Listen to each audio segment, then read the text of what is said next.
আল্লাহু আকবার, আল্লাহু আকবার, ওয়ালিল্লাহিল হামদ। আমি আবার বলছি, এই দোয়াটা জাল, এই দোয়া বানোয়াট।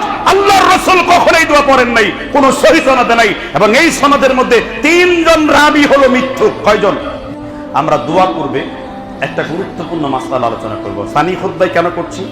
কারণ প্রথম খুতবায় অনেকে আসেন নাই, দ্বিতীয় খুতবায় অনেকে চলে এসেছে। গুরুত্বপূর্ণ মাসআলাটা কি? আমরা ঈদের মধ্যে যে তাকবীর দিব, তাকবীরে তাশরিক দিব না? কি তাকবীর দিব? আল্লাহু আকবার, আল্লাহু আকবার।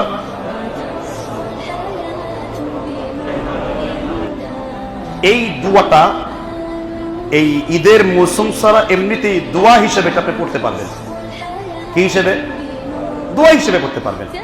কিন্তু ঈদের তাকবীর হিসেবে দোয়াটা জাল, বানোয়াট, ভিত্তিহীন। আমি আবার বলছি, আপনি যে দোয়াটা ঈদের তাকবীরের জন্য পড়ছেন, আল্লাহু আকবার, আল্লাহু আকবার, লা ইলাহা ইল্লাল্লাহু, আল্লাহু আকবার, আল্লাহু আকবার, ওয়ালিল্লাহিল হামদ, দোয়াটা জাল। দোয়াটা কি? তবারানীতে হাদিসটা উল্লেখ রয়েছে। এই হাদিসের সনদে 3 জন রাবীর উপর আপত্তি রয়েছে। কয়জন রাবী? এক, আমর বিন শিমার, তিনি হলেন মিথ্যুক, ইমাম বুখারী তাকে মুনকারুল হাদিস বলেছেন। 2, জাবের আল জুফি, ইমামে আজম আবি হানিফা তার উপর বলেছেন সে হলো সাইয়্যিদুল কাযযাব, সে শুধু মিথ্যাবাদী নয়, সে মিথ্যাবাদীদের সর্দার, মিথ্যা ছাড়া সে হাদিসই বলতো না। কয় বছর ধরে চলে আসছে। হানাফি, আহলে হাদিস সবার কাছে এই দোয়া চলে আসছে। এই তাকবীর আসলে আল্লাহু আকবার, আল্লাহু আকবার, লা ইলাহা ইল্লাল্লাহু, আল্লাহু আকবার, আল্লাহু আকবার, ওয়ালিল্লাহিল হামদ। আমি আবার বলছি, এই দোয়াটা জাল, এই দোয়া বানোয়াট। আল্লাহর রাসূল কখনো এই দোয়া পড়েন নাই, কোন সহিহ সনদে নাই, এবং এই সনদের মধ্যে 3 জন রাবী হলো মিথ্যুক। কয়জন? আপনি বলছেন না আহলে হাদিস, আপনি বলছেন না আমি সহিহ হানাফি। জাল হাদিস প্রচার করা হালাল না হারাম?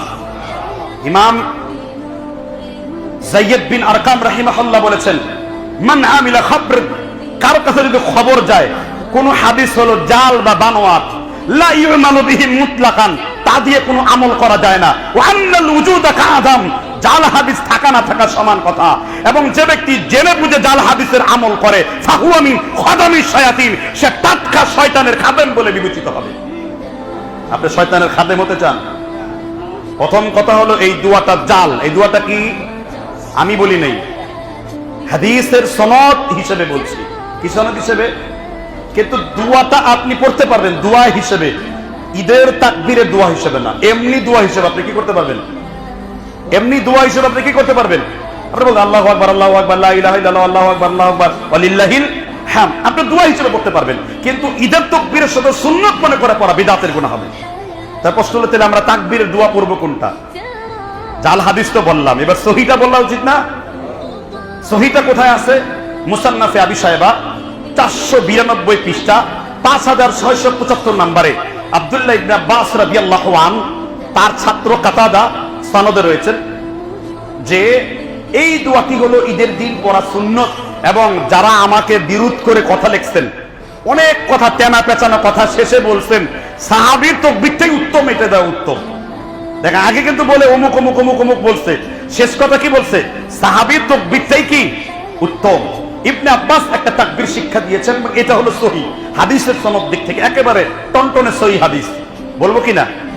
বলেন আল্লাহু আকবার কাবীরা, আল্লাহু আকবার কাবীরা, আল্লাহু আকবার আজাল্লু, আল্লাহু আকবার, ওয়ালিল্লাহিল হামদ।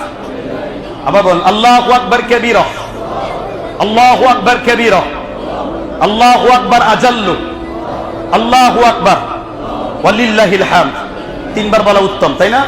আল্লাহু আকবার কাবীরা, আল্লাহু আকবার কাবীরা, আল্লাহু আকবার আজাল্লু, আল্লাহু আকবার, ওয়ালিল্লাহিল হামদ। এই দোয়াটা হলো সহিহ। এই দোয়াটা কি?